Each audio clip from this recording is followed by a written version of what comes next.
প্রিয়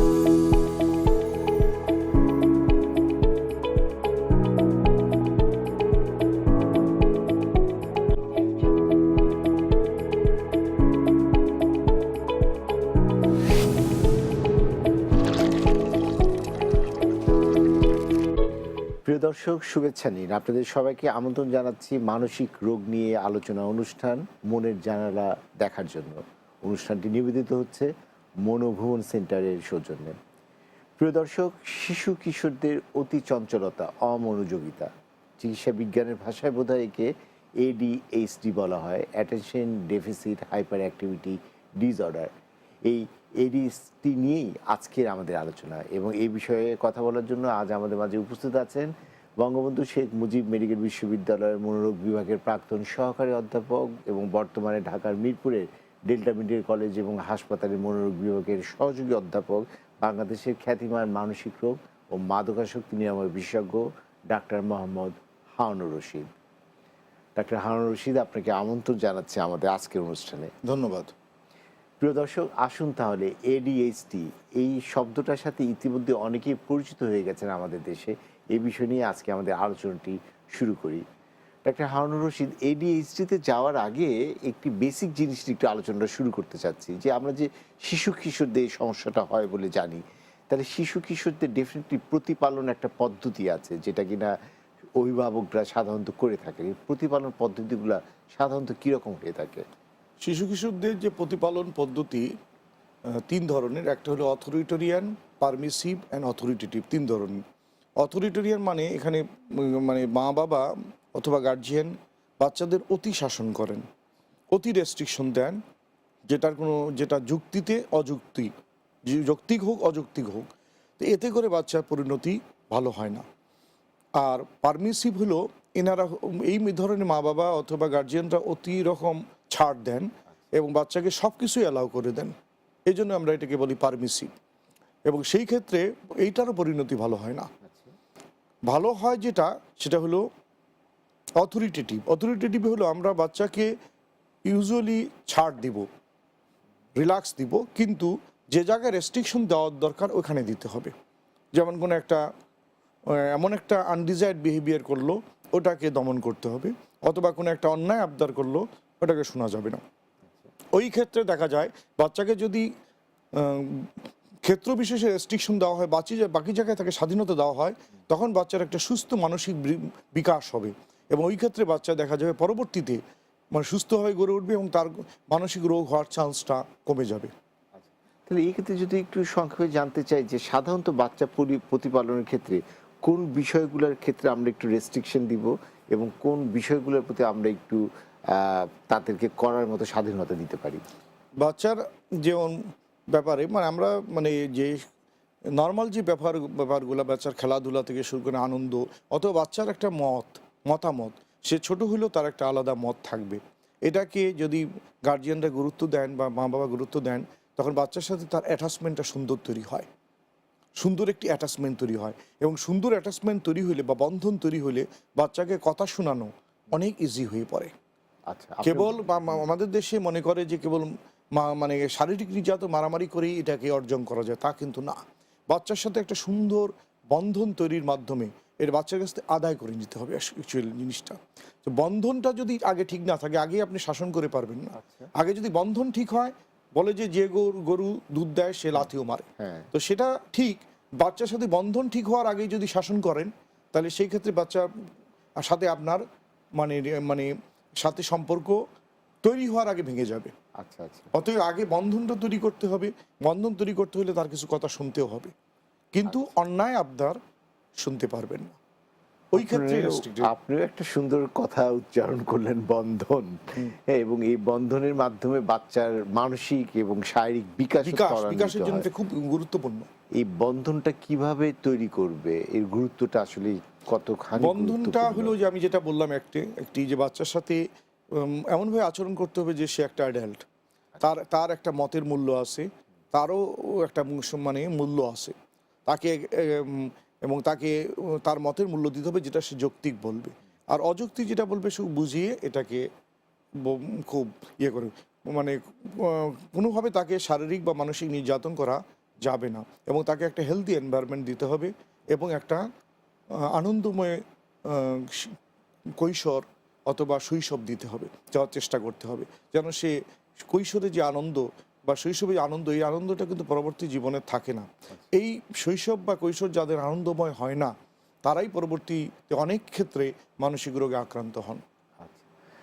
সো এই বন্ধনের সাথে কি শিশু কিশোরদের না খেতে চাওয়া বা না খাওয়ার জন্য জিদ ধরা, স্কুলে না যেতে চাওয়া, কিংবা স্কুলে গেলেও পড়াশোনা বা ডিসিপ্লিন লাইফের প্রতি আগ্রহী না হওয়া, এটা কি বন্ধনের সাথে সম্পর্কিত? বন্ধনের সাথে তো আমাদের ডাইরেক্টলি এবং ইনডাইরেক্টলি এটা সম্পর্ক আছে, সরাসরি প্রত্যক্ষ এবং পরোক্ষভাবে। যেমন প্রত্যক্ষ হতে পারে কোনো মানসিক রোগে সে আক্রান্ত হতে পারে, পরোক্ষ হতে পারে তার সাথে অ্যাটাচমেন্ট নষ্ট হওয়ার জন্য সেভাবে কথা শুনতে চাবে না। তো কথা শুনতে না চাইলে তো পড়াশোনাতে বাচ্চারা তো স্বাভাবিকভাবে অত কম করতে চাবে, সেই জিনিসটাকে তাকে শেইপে আনতে হবে। বাচ্চাদের শেপিং করতে হয়, তাদের বিহেভিয়ারকে শেপিং করতে হয়, এবং শেপিংটা করতে তার মা বাবা ব্যর্থ হবেন যদি অ্যাটাচমেন্ট ঠিক না হয়। আচ্ছা, অনেক শিশুদের ক্ষেত্রে দেখা যায় যে তারা স্কুলে যাওয়ার প্রতি তাদের একটা অনাগ্রহ আছে বা ফোবিয়া আছে, কিংবা স্কুলে গেলেও তাদের পারফরমেন্স ভালো হচ্ছে না। এটি কি আমরা আজকে যেটা নিয়ে আলোচনা করছিলাম এডিএইচডির সাথে কোনো সম্পর্ক এটা রয়েছে? সম্পর্ক আছে। যেমন দেখা যায় যে একটা বাচ্চা স্কুলে যেতে চাচ্ছে না, স্কুলে না যাওয়ার যে কারণগুলো, তার মধ্যে একটি কারণ এটা। স্কুলে না যাওয়ার কারণ যে স্কুলে প্রতি ফোবিয়া, অথবা স্কুলে বুলিংয়ের শিকার হচ্ছে সে, বা যে সে নিপীড়ন করা বিভিন্ন কথার মাধ্যমে, অথবা দেখা যাচ্ছে স্কুলে সে পড়াশোনা অ্যাডজাস্ট করতে পারতেছে না, সে এনজয় করতে পারতেছে না। তো সেই ক্ষেত্রে দেখা যাবে যে সে স্কুলে যেতে চাবে না। তো এডিএসডি আমরা জানি, এডিএসডিতে মনোযোগ কমে যায়, আচ্ছা, মনোযোগ দিতে পারে না। তাহলে মনোযোগ দিতে না পারলে সে পড়াশোনার মধ্যে আগ্রহ পাবে না, ইন্টারেস্ট পাবে না, পড়াশোনা পারবেও না। যখন পারবে না তখন সে স্কুলে না যাওয়ার চেষ্টা করবে, আচ্ছা, অ্যাভয়েড করার চেষ্টা করবে। আচ্ছা, ততএব পড়াশোনাতে মনোযোগ দেয় না। এটার অনেক কারণের মধ্যে একটা কারণ অবশ্যই এডিএসডি। আচ্ছা। এটা কত বড় কারণ আপনাদের পরিসংখ্যান অনুযায়ী বা আপনাদের অভিজ্ঞতায় কি বলে? কোনো কারণকে আমরা ছোট বলতে পারবো না, এটা অবশ্যই একটা মানসিক রোগের মধ্যে একটা অবশ্যই বড়। সবার তো আর রোগ থাকবে না, অনেক সময় দেখা যায় যে মনোযোগের অন্য অন্য কারণ থাকতে পারে, কিন্তু অন্য কারণের সাথে সাথে পাশাপাশি আমাদের এটাকেও খেয়াল করতে হবে। আচ্ছা, আমরা আসলে এটাকে সার্চ করি যে বাচ্চার এই ধরনের কোনো সমস্যা আছে কিনা। আমাদের দেশে কিন্তু ইতিমধ্যে অটিজমের সাথে এই এডিএইচডি রোগটা বা এইটার শব্দর সাথে অনেকেই মোটামুটি পরিচিত হয়ে গেছে, আর অটিজমের তো ব্যাপক পরিচিতিও লাভ করেছে। তো আপনি এখন এডিএইচডিটা এটা একটু আমাদের দর্শকদের উদ্দেশ্যে একটু যদি ভেঙে বলেন, এই এডিএইচডি রোগী কারা, এদের বৈশিষ্ট্যগুলো বা লক্ষণগুলো কি থাকে? এডিএসডি হলো attention deficit hyper activity disorder, মানে এটা শিশু কিশোরদের হয়, শিশু কিশোরদের হয়। তে এই রোগটিতে যে লক্ষণগুলো প্রকাশ পায়, একটা হলো অতি চঞ্চলতা, যা স্বাভাবিক বাচ্চার চেয়ে বা শিশু কিশোরের চেয়ে অনেক বেশি, এবং 2 নম্বর হলো যে অমনোযোগিতা, কোনো কিছুতে মনোযোগ ধরে রাখতে না পারা, মনোযোগ দিতে না পারা, মনোযোগ ধরে রাখতে না পারা। মানে কোনো কিছুতেই এই বাচ্চার কি আগ্রহ থাকে না যে না, কোনো কিছুতে আগ্রহ থাকে না, এমনকি খেলাতেও আগ্রহ ওইভাবে ধরে রাখতে সে পারে না। পড়াশোনা তো আরও কঠিন ব্যাপার, সেটাতে তো আগ্রহ মানে বা ধরে রাখতে পারে না, ক্লাসের টাস্কগুলো তুলতে পারে না, এবং কোনো লেখা কমপ্লিট করতে পারে না। এই সমস্যাগুলো অনেক সময় গার্জিয়ানরা বলেন, এবং তার সাথে বলেন যে বাচ্চা দুষ্ট বেশি। তারা অনেক সময় বুঝেন না যেটা এডিএসডি, না বোঝারই কথা। তারা বলেন যে অতি চঞ্চল বেশি, দুষ্ট বেশি, কথা শুনতে চায় না। তো এই জিনিসগুলো, প্রবলেমগুলো পাশে থাকে। তো আচ্ছা, এই দুইটা আমরা বলতে পারি বেশি, আচ্ছা, যে একটা মনোযোগহীনতা আর একটা হলো অতি চঞ্চলতা, যা স্বাভাবিকের সাথে চেয়ে অনেক বেশি। তো আমি আমাদের দর্শকদের বা যারা বাবা মা হয়েছেন তাদেরকে বলতে চাই যে অনেক বাবা মাই তো বলেন যে আমার শিশুটা অতি চঞ্চল চঞ্চল, অনেক দুষ্টামি করে। আসলে আপনার বাচ্চার এই অতি দুরন্তপনা বা চঞ্চলতা বা অমনোযোগিতা, এটি কি কোনো মানসিক সমস্যার কারণে হচ্ছে কি হচ্ছে না, সেটি অবশ্যই আপনি একটু নির্ধারণ বা নির্ণয় করা দরকার, এবং এক্ষেত্রে অবশ্যই একজন মনোরোগ বিশেষজ্ঞের কাছে একটু যেয়ে আপনারা একটা কাউন্সেলিং করতে পারেন বা পরামর্শ নিতে পারেন। ডাক্তার হারুন রশিদ, আপনি এই ক্ষেত্রে কি বলেন? আমি বলবো যেটা, যে আপনি নর্মাল বাচ্চার সঙ্গে আগে কম্পেয়ার করে দেখবেন, কারণ নর্মাল বাচ্চার সাথে কম্পেয়ার করলে আপনি বুঝতে পারবেন যে এই জিনিসটা মানে নর্মাল থেকে বেশি। নর্মাল থেকে বেশি হলে অবশ্যই মনোবিশেষজ্ঞের, মানসিক রোগ বিশেষজ্ঞ বা সাইকিয়াট্রিস্টের শরণাপন্ন হইতে হবে এটাকে ডায়াগনোসিসকে কনফার্ম করার জন্য। এবং ডায়াগনোসিস যদি কনফার্ম হয় দেন ট্রিটমেন্ট আরম্ভ করা যাবে। যত ডিলে হবে তত প্রবলেম তৈরি হবে। তো এই যে এডিএইচডি এটা কত ধরনের হয়, প্রকাশভঙ্গিটা কি রকম? এডিএসডিতে আমরা এই যে বলি যে একটা হলো যে ইনঅ্যাটেন্টিভনেস বা মনোযোগহীনতা, আর একটা হলো হাইপার অ্যাক্টিভ টাইপ এবং বোর্ড টাইপ। একই রোগীর মধ্যে মনোযোগহীনতাও আছে এবং হাইপার অ্যাক্টিভিটি, আচ্ছা দুই অতি চঞ্চলতা দুইটাই আছে। আচ্ছা তো এই তিন ধরনেরই টাইপ আছে। আচ্ছা। তো এই যে চঞ্চলতার কারণে তো তারা অনেক ধরনের ইনজুরির শিকারও হতে পারে, অনেক ধরনের দুর্ঘটনাও হতে পারে। এটা কি হতে পারে কি না? হতে অবশ্যই পারে, আচ্ছা কারণ হয়ও। কারণ এই বাচ্চাগুলো যেহেতু অতি চঞ্চল, যারা দেখা যায় অনেক গ্রিল বেয়ে অনেক উপরের দিকে ওঠে, অতি চঞ্চলতার জন্য কোনো জায়গায় স্থির বসে থাকতে পারে না, এদেরকে বলা হয় অ্যাক্সিডেন্ট প্রন। এই বাচ্চাগুলোকে বলা হয় অ্যাক্সিডেন্ট প্রন। তারা সহজেই কোনো, এবং অনেক সময় দেখা যায় হাত বা পা ফ্র্যাকচার হয়ে যায় এদের। আচ্ছা আচ্ছা এটা অনেক দুর্ঘটনা ঘটে। আচ্ছা এটাকে মা বাবাকে এটা চিকিৎসা করাতে হবে এবং চোখে চোখে রাখতে হবে, না হলে তাদের মানে বড় ধরনের অ্যাক্সিডেন্ট হওয়ারও কিন্তু চান্স আছে। তারপর রাস্তা পার হওয়া, এইসব সব যেহেতু অতি চঞ্চল এবং মনোযোগ কম, সেহেতু কিন্তু অনেক অ্যাক্সিডেন্ট প্রন তারা। আচ্ছা। আর অনেকের একটা ধারণা আছে যে এই বাচ্চা এই ধরনের সমস্যা আছে, বয়স বাড়ার সাথে সাথে এটা ভালো হয়ে যাবে কিংবা কমে যাবে, আসলে হয় কিনা? এটা বয়স বাড়ার সাথে হাইপার অ্যাক্টিভিটি কমে যায় বা চঞ্চলতা কমে যায়, এটা সত্য যে 12 বছর পরে গিয়ে এটা কমা শুরু হয় বা কমে যায়, কিন্তু অমনোযোগিতাটা কিন্তু তখনও থেকে যায়। অতএব চিকিৎসা না করলে আপনি যে হাইপার অ্যাক্টিভিটি যতটুকু কমার কথা অতটুকু হয়তো কমবে না, এবং অমনোযোগিতা তো ঠিক হবেই না। চিকিৎসা করলেও করার পরেও দেখা যাবে হয়তো পুরোপুরি কিওর সবার না হইলেও সিগনিফিক্যান্ট ইমপ্রুভমেন্ট হবে, এবং পরবর্তীতে দেখা যাবে বাচ্চারা স্বাভাবিক বাচ্চারা যা করতে পারে তাই অনেক সময় করতে পারে না। আচ্ছা। আর এই ধরনের বাচ্চাদের পরবর্তীতে মানে বাচ্চারা যখন বড় হবে তখন কি তাদের মধ্যে এই রোগটা বা এই সমস্যাটা থাকতে পারে? এটা একটা পার্সেন্টেজে থাকতে পারে। যেমন বলছি আমরা যে 50-70% ক্ষেত্রে দেখা যায় যে এটা কিওর হয়ে যায়, ভালো হয়ে যায়, সিমটম ফ্রি হয়ে যায়। কিন্তু কিছু ক্ষেত্রে 20% বা ক্ষেত্রে দেখা যেতে পারে এটা অ্যাডাল্ট এডিএসডি হিসাবে থেকে যেতে পারে। আচ্ছা আচ্ছা এদের পার্সেন্টেজ কম, 20 নিচে হবে। আচ্ছা। যদি 20%-এর কথা আমরা একটু বলি, সেটা হলো তাদের কি তাদের দাম্পত্য জীবনে, পারিবারিক জীবনে, সামাজিক জীবনে কিংবা কর্মজীবনে এই অ্যাডাল্ট এই এডিএইচডি রোগীরা কোনো ধরনের ইফেক্ট হয় কিনা? না, এদের ইফেক্ট তো এদের থাকবে, যেহেতু এদের অ্যাডাল্ট এডিএসডি থেকে যাবে, তাদের যে ইনঅ্যাটেনশন ওটা থেকে যাবে। এই হাইপার অ্যাক্টিভিটি যদি অত নাও থাকে, ইনঅ্যাটেনশনটা থেকে যাওয়ার জন্য তারা স্বাভাবিক জীবনযাপন তো পুরোপুরি করতে পারবে না। এই পার্সেন্টেজের কথা বলছি, বাকিটা না। তো ওরা পারবে না, তারা অ্যাডজাস্টমেন্ট ক্যাপাসিটি কম থাকবে, তারা তাদের যতটুকু সফলতা লাভ করার কথা লেখাপড়া এবং অন্য কাজে ওটা সে লাভ করতে পারবে না। পরবর্তীতে এরা বিষণ্ণতায় আক্রান্ত হবে, আচ্ছা হতে পারে বিষণ্ণতায় আক্রান্ত হতে পারে। বিষণ্ণতায় আক্রান্ত হলে সে একটি রোগ থেকে আরেকটি রোগে ঢুকে গেল, এমনকি অনেক সময় নেশাদ্রব্য ব্যবহার করতে পারে, আচ্ছা আচ্ছা তারা কিন্তু অনেক খারাপ দিকে চলে যেতে পারে। ওকে। তাহলে তাদের চিকিৎসাটা কীরকম? আমরা চাবো যে প্রাথমিকভাবে যদি আমরা চিকিৎসা করি এবং ফলো আপ দিই, আমাদের চিকিৎসাই হলো যে পরবর্তী ধাপে না যাওয়া। অতএব আর যদি পরবর্তী ধাপে পৌঁছেই যায় তাহলে ওইটা চিকিৎসা আমাদের করতে হবে। চিকিৎসাটা আপনার কি ধরনের কিছু দিয়ে আমরা থাকেন? এডিএসডি চিকিৎসা একমাত্র মানে মানে মানসিক রোগী শিশু কিশোরদের একমাত্র রোগ যেখানে ওষুধের ভূমিকা অনেক ব্যাপক। আচ্ছা অন্যগুলোতে কিন্তু ওষুধের ভূমিকা কম গুরুত্বপূর্ণ, আচ্ছা কিন্তু এখানে ওষুধ বা ফার্মাকোথেরাপির গুরুত্ব বেশি, এবং সেই জন্য এটাকে আমরাকে বলছি first line, second line, third line, তিনটা আছে। ফার্স্ট লাইনে আমরা ইউজ করে আমাদের যে গাইডলাইনে আছে সেটা হলো মিথাইল ফেনিডেট ডেক্সট্রাএমফেটামিন, এটা মেডিকেল ইউজ করা হয়। আচ্ছা এটা কমায় এই হাইপার অ্যাক্টিভিটি বা ইনঅ্যাটেনশনকে অনেক কমায়। তারপরে সেকেন্ড লাইনে যদি এটা না করি তাহলে আমরা করতে পারি সেকেন্ড লাইনে অ্যাটোমোক্সিটিন, এটা নরএপিনেফ্রিন রিঅ্যাপটেক ইনহিবিটর, এটাও কমায়।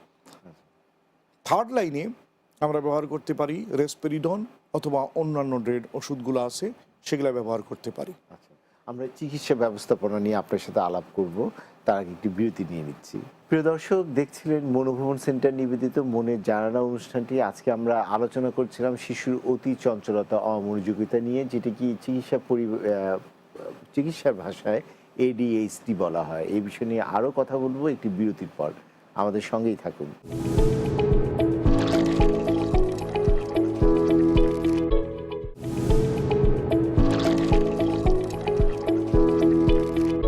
দর্শক, আবারও স্বাগত জানাই মনোভবন সেন্টার নিবেদিত মনের জানালা অনুষ্ঠানটি দেখার জন্য। আমরা আজকে আলোচনা করছিলাম শিশু কিশোরদের অমনোযোগিতা, অতি চঞ্চলতা নিয়ে, যাকে এডিএইচডি বলা হয়। আমার সঙ্গে আলোচনায় উপস্থিত আছেন ডাক্তার মোহাম্মদ হারুনুর রশিদ।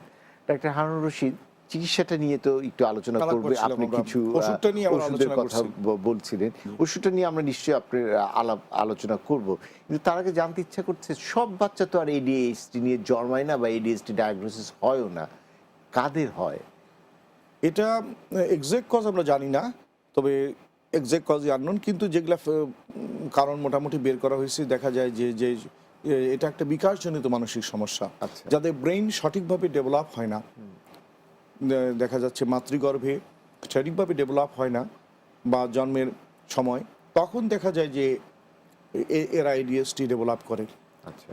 যেমন আবার দেখা যায় যে যে আমি যে প্রিনেটাল, আবার নেটাল, পোস্ট নেটাল, আমরা যে বলছি যে অবস্টেটিক কমপ্লিকেশন অথবা ডেলিভারির সময় যদি কোনো কমপ্লিকেশনস হয়, তাহলে এডিএসটি ডেভেলপ করার চান্স বৃদ্ধি পায়। আচ্ছা। তারপরে প্রেগনেন্ট অবস্থায় যদি কোনো প্রবলেম সৃষ্টি হয়, সেটা ইনফেকশন হোক, ট্রমা হোক, হিমোরেজ হোক, দেখা যায় এডিএসটি হওয়ার চান্স বেশি থাকবে।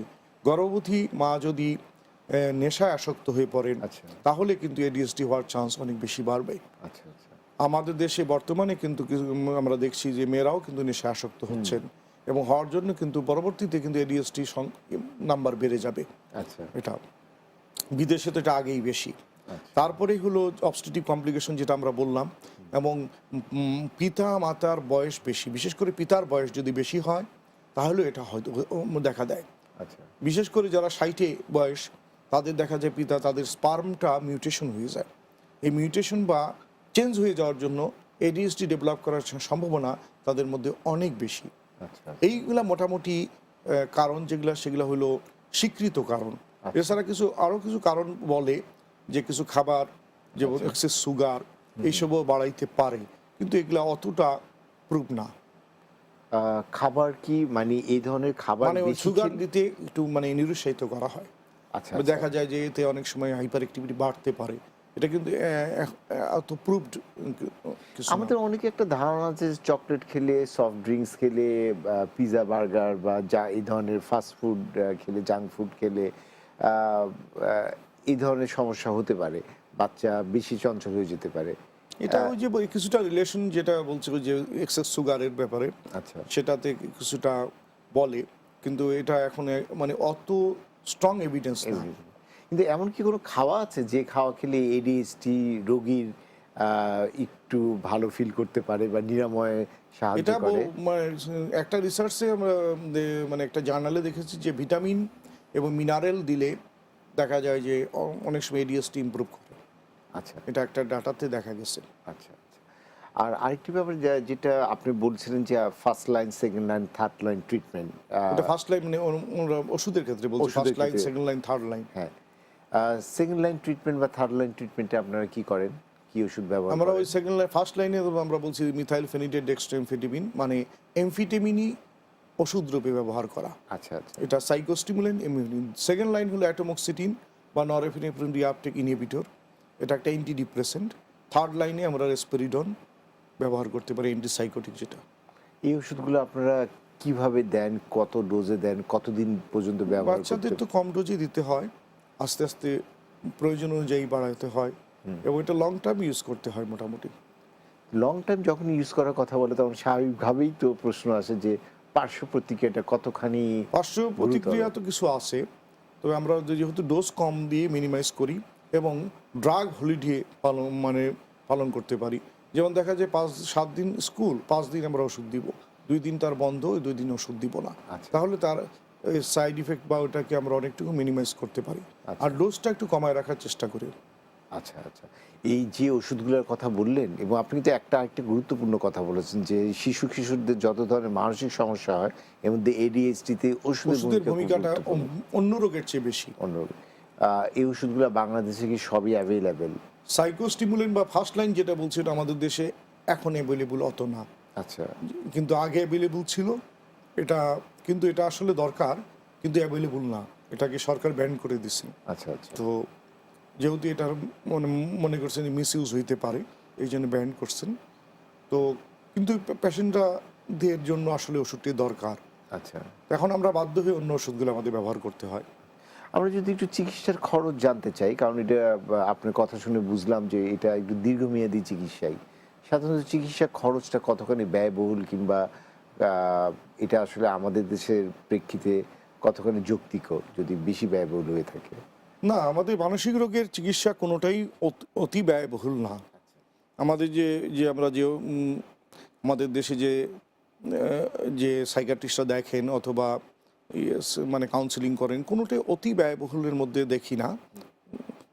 আচ্ছা দেখি না, এবং ব্যাপারটা হচ্ছে ওষুধের যে দামটা সেটাও সহনীয়। আচ্ছা সহনীয় অন্যান্য রোগের যে খরচ তার তুলনায় মানসিক রোগে খরচ অনেক কম, আচ্ছা অনেক কম। কিন্তু মানসিক রোগের ব্যাপারে হলে যে তারা কোনো গুরুত্ব দিতে চান না গার্জিয়ানরা। তারা মনে করেন এটার জন্য আবার চিকিৎসা খরচ করতে হবে কেন। শারীরিক রোগের ক্ষেত্রে তারা ব্যয় করতে রাজি আছেন, কিন্তু মানসিক রোগের ক্ষেত্রে তারা সামান্য ব্যয় করতেই তার হাঁপিয়ে ওঠেন। কিন্তু আসলে একটা মানসিক রোগ তো একজনের কেরিয়ার, স্কুল জীবন বা সবই ধ্বংস করে দেয়। এবং এই মানসিক রোগ থেকে কিন্তু শারীরিক অনেক ধরনের সমস্যা হতে পারে, যেটা কিনা রোগটাকে আরো অনেক কমপ্লিকেটেড এবং একটা দীর্ঘসূত্রিতার মধ্যে ফেলে। হ্যাঁ, যার মানসিক রোগ আছে তার তো শারীরিক সমস্যা হওয়ার বা রোগ হওয়ার পসিবিলিটি তো স্বাভাবিক মানুষ থেকে বেশি। আচ্ছা কারণ তার যেহেতু লাইফস্টাইলটা স্বাভাবিক মানুষের মতো থাকবে না। এই যে আমরা বললাম যে অ্যাক্সিডেন্ট প্রম, তার ফ্র্যাকচার হওয়ার চান্স বেশি। তারপরে দেখা যাবে যে সে স্বাস্থ্যের যে নিয়মগুলো এগুলো মানতে পারবে না, মানতে না পারলে তো অনেক কিছুই হইতে পারে। আচ্ছা এবং আমরা যে ওষুধ দিই, কিছু কিছু ওষুধের তো আবার ওয়েট গেইন হয়, সেগুলোও তো আমাদের মাথায় রাখতে হয়। আচ্ছা আচ্ছা, এই যে অতি চঞ্চলতা, অমনোযোগিতা বা এডিএসডি নিয়ে কথা বলছি, আমাদের দেশে তো স্বাভাবিক প্র্যাকটিস অনুযায়ী এই ধরনের কোনো বাচ্চাকে আমরা খুব বেশি শাসন করি, মারধর করি এবং তাদেরকে বিভিন্ন ধরনের বকাঝকা করি। বা ঠিক বরাবরের মতো এই ক্ষেত্রেও জানতে চাইবো যে আসলে এটি তার অভিভাবকরা কিভাবে এই ধরনের বাচ্চাকে হ্যান্ডেল করবে? আমরা প্রথমে প্যারেন্টাল কাউন্সেলিং করি আমাদের কাছে আসলে, যে এডিএসটি রোগটা কী এবং এই ধরনের বাচ্চাকে কীভাবে হ্যান্ডেল করতে হবে আমরা ওটা বুঝাই। এবং প্যারেন্টসকে বলি যে আপনার বাচ্চা যেহেতু এই রোগে আক্রান্ত, তাকে হ্যান্ডেল করা নর্মাল বাচ্চার চেয়ে কঠিন, আপনাকে এটা মন থেকে অ্যাকসেপ্ট করে নিতে হবে। এবং সে যে বাচ্চা যে আচরণ করতেছে সে ইচ্ছে করে করতেছে না। যদি ইচ্ছে করে করে ভাবেন তাহলে এটা তার সাথে কিন্তু যদি ইচ্ছে করে করতেছে না, অসুখের অংশ, ওতে তার সাথে মানবিক আচরণ করবেন এবং তাকে চিকিৎসার আওতায় নেন, তাহলে আস্তে আস্তে আচরণটা কমে আসবে। আচ্ছা এবং এবং তবে আপনাকে ধৈর্য অবশ্যই রাখতে হবে।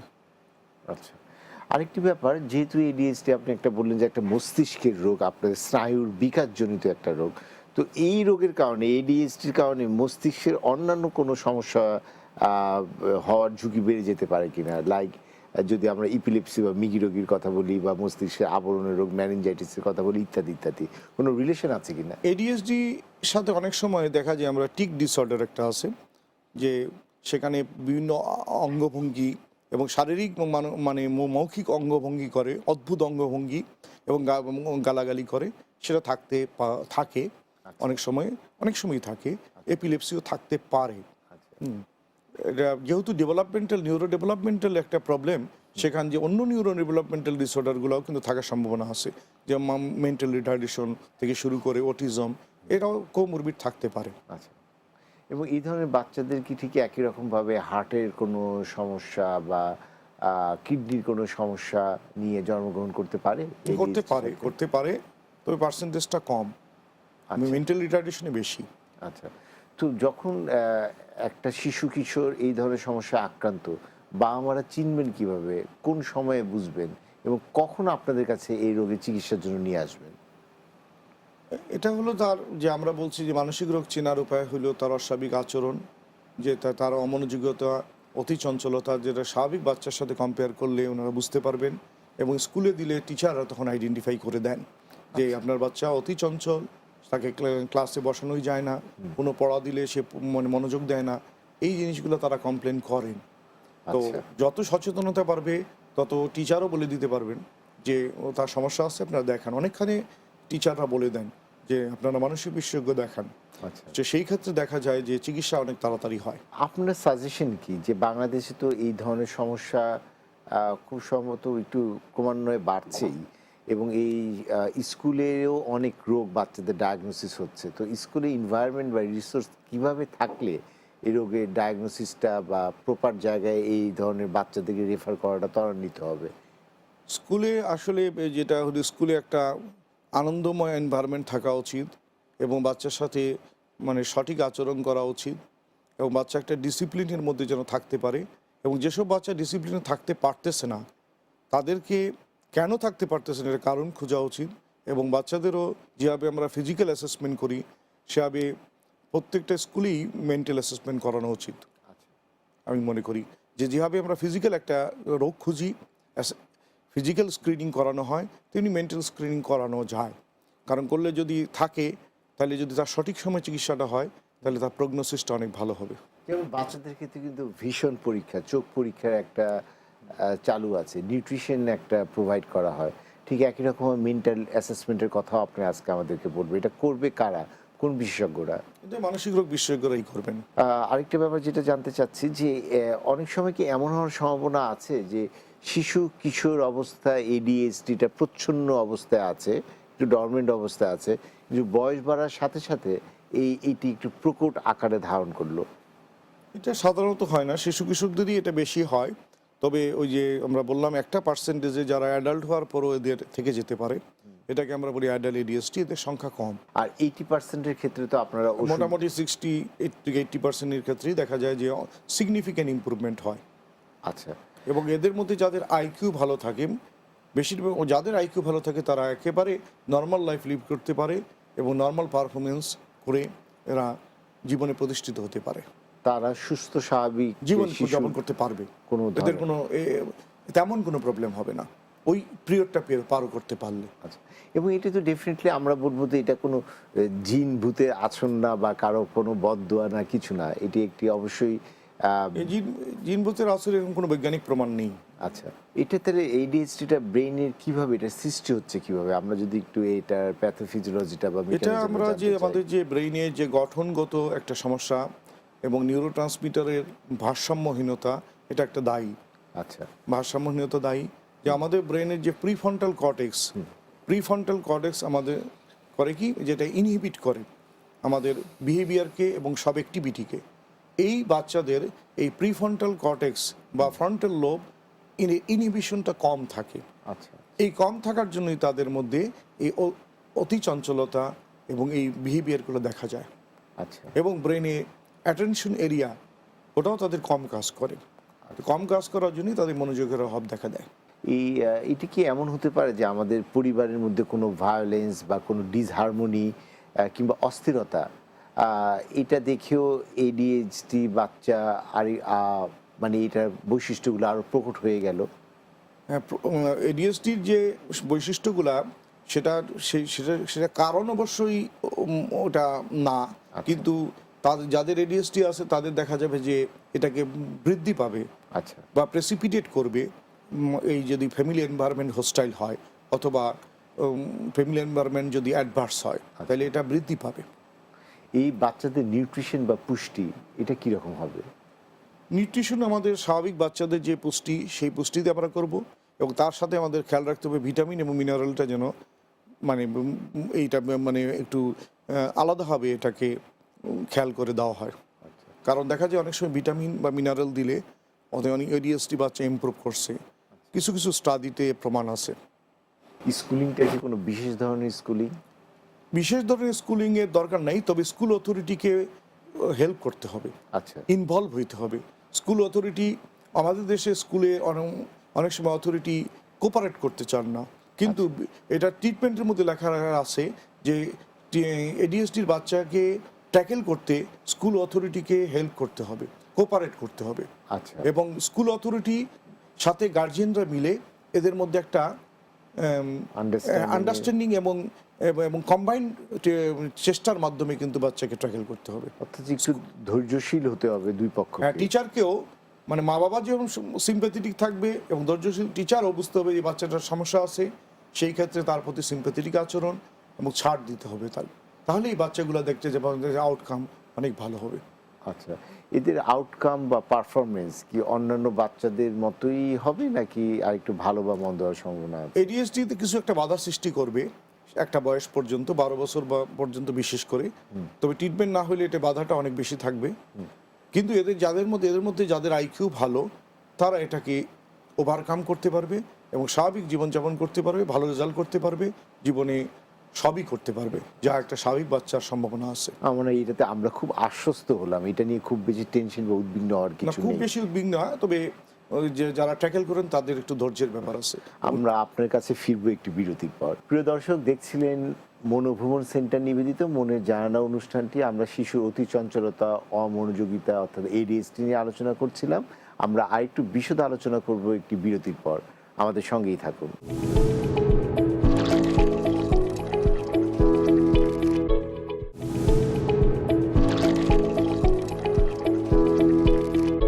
প্রিয় দর্শক, আবারও স্বাগত জানাই মনোভ্রমণ সেন্টার নিবেদিত মনের জানালা অনুষ্ঠানটি দেখার জন্য। আমরা শিশু কিশোরদের মানসিক সমস্যা এডিএইচডি বা শিশুর অতি চঞ্চলতা, অমনোযোগিতা নিয়ে আলোচনা করছিলাম। আমার সঙ্গে আলোচনায় উপস্থিত আছেন ডেল্টা মেডিকেল কলেজের হাসপাতালের মনোরোগ বিভাগের সহযোগী অধ্যাপক ডাক্তার মোহাম্মদ হারুনুর রশিদ। ডাক্তার হারুনুর রশিদ, ট্রিটমেন্টের ক্ষেত্রে আপনি তো বললেন যে ওষুধের সাহায্যে চিকিৎসাটা একটা অন্যতম চিকিৎসা। এই ওষুধের সাথে চিকিৎসার কিছু অ্যাডভার্স ইফেক্ট তো থাকতে পারে। কি কি ধরনের অ্যাডভার্স ইফেক্ট এবং এইগুলো আপনারা ম্যানেজ করার জন্য তার রোগী কিংবা তার অভিভাবকদের কি পরামর্শ দেন? যেমন আমরা সাইকোস্টিমুলেন্ট দিলে দেখা যায় অনেক সময় খাওয়ার রুচি কমে যায়, ঘুম কমে যায়, তারপরে দেখা যায় যে ওয়েট কমে যায়, এইসব বিভিন্ন, এবং দেখা যায় অনেক সময় গ্রোথ রিটার্ডেশন হয়, আচ্ছা। বিকাশ অসুবিধা দেখা দেয় তার যে বৃদ্ধিটা। তো সেই ক্ষেত্রে আমাদেরকে রেগুলার ফলো আপে থাকতে হবে যে তার আসলেই হচ্ছে কিনা। আমরা তার হাইটটা দেখি, ওয়েটটা দেখি, তার পালস, ব্লাড প্রেশার, এগুলো রেগুলার ফলো আপ করতে হবে আমাদেরকে, করে দেখতে হবে তো কোনো প্রবলেম হচ্ছে কিনা। প্রয়োজনের তাগিদে আমাদের ইনভেস্টিগেশনসে যেতে হবে, যে ইনভেস্টিগেশন করে দেখতে হবে যে তার কোনো প্রবলেম তৈরি হচ্ছে কিনা। এবং আমরা আরেকটা বলছি যে ড্রাগ হলিডে, অথবা আমরা কিছুদিন ড্রাগ দিয়ে 5 দিন দিয়ে 2 দিন দিব না, অথবা এমন করতে পারি যে 1.5 মাস দেওয়ার পর 7 দিন আমরা গ্যাপ দিতে পারি। অনেক সময় স্কুল বন্ধ থাকে দীর্ঘদিন, তখন আমরা এই ওষুধটা কম দিলেও না দিলেও পারি। এই ড্রাগ হলিডে দিলে ওষুধের সাইড ইফেক্ট অনেক কমবে, এবং শক রোগীর জন্য যে সব ওষুধ স্যুট করবে তাও কিন্তু না। আচ্ছা, এবং এটা নিয়ে আসলে এত চিন্তিত হওয়ার কিছু নয়, কারণ যে ড্রাগগুলো আপনারা ইউজ করছেন সেগুলো তো সবই আপনার এফডিএ অ্যাপ্রুভ, বা তারা বিভিন্ন সেফটি ইফিকেসি প্রমাণিত হওয়ার পরেই তো আপনারা এগুলো ইউজ করছেন। হ্যাঁ, আপনার কথা ঠিক যে এফডিএ অ্যাপ্রুভ করার পরেই এর ড্রাগগুলো ইউজ করা যায়, কিন্তু তারপরেও আমাদের সমাজে একটা ভীতি প্রচলিত আছে যে মানসিক রোগের ওষুধগুলো তারা নিয়ে ভীতি ছড়ানো হচ্ছে এবং ভীতি আসে, কিন্তু আসলে অ্যাকচুয়াল সেই যে কোনো ওষুধেরই কিন্তু সাইড ইফেক্ট কম হোক বেশি হোক আসে। অন্যান্য ওষুধের সাইড ইফেক্টও যে কম তা বলা যাবে না।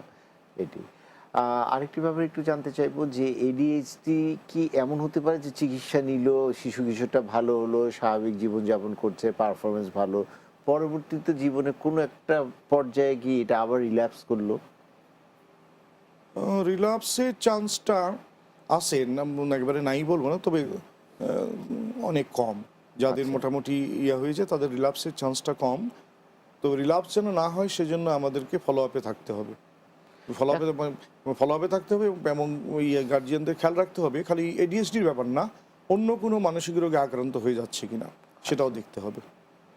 আমি বাংলাদেশের একটি পরিসংখ্যান যদি আপনি জানাতে পারেন, যে বাংলাদেশের শিশু কিশোরদের যে নিউরো ডেভেলপমেন্টাল ডিসঅর্ডার, যেটা আমরা আজকে আলোচনা করছি, যে একটা স্নায়ুর বিকাশজনিত সমস্যা, এই রোগগুলো কি কি আছে এবং সাধারণত কোন রোগের প্রাদুর্ভাব বা সংখ্যা বেশি হয়ে থাকে? নিউরো ডেভেলপমেন্টাল বা বিকাশজনিত মানসিক সমস্যা যেটা আমাদের এর মধ্যে আছে এডিএসডি, অটিজম, তারপরে মেন্টাল রিটার্ডেশন বা মানসিক প্রতিবন্ধী, এই যে রোগগুলা আছে, এতে পার্সেন্টেজ একবারে কম না, তো খুব বেশি না হলেও, এবং দেখা যায় যে এডিএসটি এগুলো প্রত্যেকটাই 1% করে, এডিএসটি 1%, তারপরে কন্ডাক্ট ডিসঅর্ডার একটা আছে, ওটা অবশ্য ওটা আচরণজনিত, আর একটা হলো অটিজম, এটাও মোটামুটি আছে, কিন্তু এর চেয়ে বেশি হলো মেন্টাল রিটার্ডেশন, এটা প্রায় দেখা যাচ্ছে যে 2.8%, আচ্ছা আচ্ছা আচ্ছা অর্থাৎ এটা অনেক বেশি, আচ্ছা 2.8%, যেখানে ডেভেলপ কান্ট্রিতে এটা মাত্র 1%। আচ্ছা আচ্ছা তাইলে এটার হলো কারণটা হলো যে সেফ ডেলিভারি আমাদের দেশে এখনো এনশিওর করা যায় নাই। নিরাপদ অতএব আমাদের মাতৃত্ব। প্রতিরোধমূলক চিকিৎসা আমাদেরকে চিন্তা করতে হবে, যে আমরা খালি হওয়ার পরে চিকিৎসা করব তা কেন, আমরা হওয়ার আগেই যে চিকিৎসাগুলা, যে প্রেগনেন্সির সময় অ্যান্টিনেটাল চেক আপগুলো ঠিকভাবে করা, প্রেগনেন্সির ডেলিভারির সময় খেয়াল রাখা এবং হসপিটালে করা, এবং পরবর্তীতে বাচ্চাকে ফলো আপ করা, এই জিনিসগুলো যদি করা হয় তাহলে এটার চান্স অনেক কমে যাবে। আরেকটি রোগের সাথে অনেকে পরিচিত, যেটাকে বেলস পলসি বলা হয়, সেরিব্রাল পলসি। সেরিব্রাল পলসির সাথে আজকে যে আমরা এটা আলোচনা করছিলাম এডিএসটি, কোনো সম্পর্ক আছে কিনা? না, এটার সাথে আমাদের ওরকম সম্পর্ক নাই। বেলস পলসি এটা একটা facial nerve পলসি, it is a neurological disorder. আচ্ছা একটা নিউরোলজিক্যাল ডিসঅর্ডার, যেটা একটা ফেশিয়াল নার্ভের একটা ব্রাঞ্চে হলে ফেসের একটা অংশ প্যারালাইজড হয়, প্যারালাইসিস হয়ে যায়, সেটা সেই জন্য lower motor neuron type of paralysis. আচ্ছা তো সেটা মানে এটা একটা নিউরোলজিক্যাল ডিসঅর্ডার, মানে নার্ভের মধ্যে সমস্যা হয়, কিন্তু এটা ডাইরেক্ট নার্ভে কোনো সমস্যা না, এটা একটি মানসিক রোগ। এবং এই বেলস পলসিতে কোনো আচরণজনিত মানসিক কোনো আচরণে কোনো অস্বাভাবিকতা থাকে না, মনোযোগের কোনো অসুবিধা থাকে না, তার চঞ্চলতার কোনো অসুবিধা থাকে না, কিন্তু এগুলাতে এই সমস্যাগুলো থাকবে। আপনি যে তিনটি সমস্যার কথা বললেন আমাদেরকে, সেটি হচ্ছে যে অটিজম, এডিএইচডি এবং মেন্টাল রিটার্ডেশন, এই তিনটার মধ্যে কোনটা ট্রিটমেন্ট নিলে এটা রিয়ার্ডিং ট্রিটমেন্ট, মানে ভালো হয়ে যাওয়ার সম্ভাবনা প্রচুর? মেন্টাল রিটার্ডেশন ট্রিটমেন্ট নিয়ে খুব ইমপ্রুভমেন্ট আমরা আশা করতে পারি না। সে আবার অটিজমেও মানে একটা পার্সেন্টেজ হয়, কিন্তু সেটা সংখ্যা কম, আচ্ছা কিন্তু এডিএসডিতে সেই তুলনায় প্রগনোসিস অনেক ভালো, আচ্ছা, যদি পিওর এডিএসডি হয়। যেটি আজকে আমরা আলোচনা করছি, এটার প্রগনোসিস অন্যগুলোর চেয়ে ভালো। আচ্ছা, আমি যদি একটু হোম ম্যানেজমেন্টের দিকে তাকাই, যে এই শিশু কিশোরদের যারা, তাকে নিয়ে যারা যে পরিবারের লোকরা আছে, তারা তাদের প্রতি আচার আচরণ ব্যবস্থাপনা বা হোম এনভায়রনমেন্টটা কিভাবে তৈরি করলে তার জন্য সাপোর্টিভ হবে? হোম এনভায়রনমেন্ট যেটা হলো, যে শিশুর পথে যে আচরণটা করা হবে, সেই কোনো যেন তার প্রতি নির্যাতন করা না হয়, রাগের মাথায় হোক, ফ্রাস্ট্রেশনে হোক, অনেক সময় গার্জিয়ানরা করে ফেলেন, সেই জিনিসটা না করা, ধৈর্য ধরে রাখা, এটা হলো সবচেয়ে কঠিন বিষয়, এবং নিয়মিত ট্রিটমেন্ট করানো এবং ফলো আপে রাখা, আচ্ছা, এবং পেশেন্টের গার্জিয়ানদেরও মানসিক অ্যাসেসমেন্ট করা, যে তারা ওই মানসিক চাপে তারাও সুস্থ হয়ে পড়তেছেন কিনা, সেটা অ্যাসেসমেন্টেরও প্রয়োজন আছে।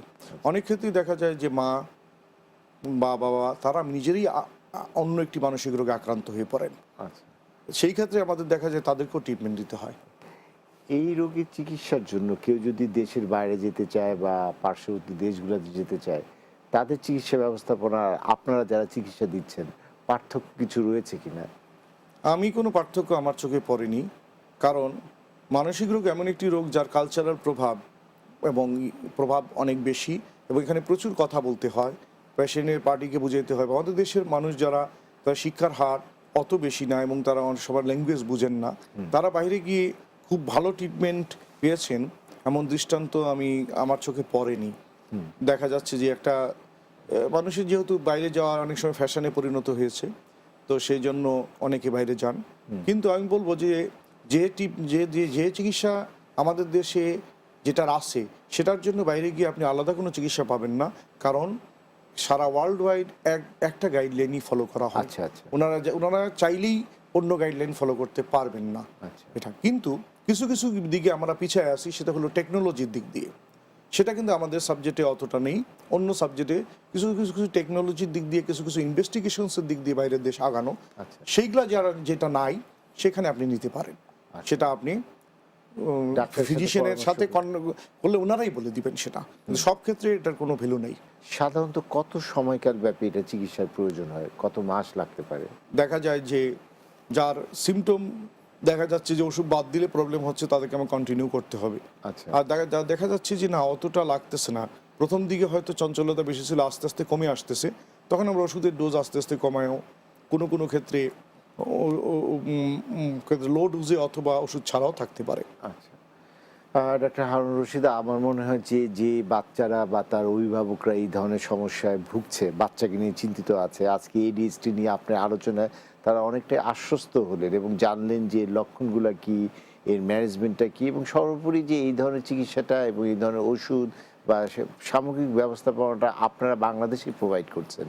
অতএব এবং এই চিকিৎসাটা যেহেতু অনেকাংশেই, আপনি এটাও জানেন, অনেক সময় একটু দীর্ঘমেয়াদী নেওয়ার প্রয়োজন হয়, এই কারণে যখন আপনারা এই রোগীদের সাথে যত বেশি অ্যাভেলেবেল থাকতে পারবেন, ততই চিকিৎসাটা অনেক সহজ হয়।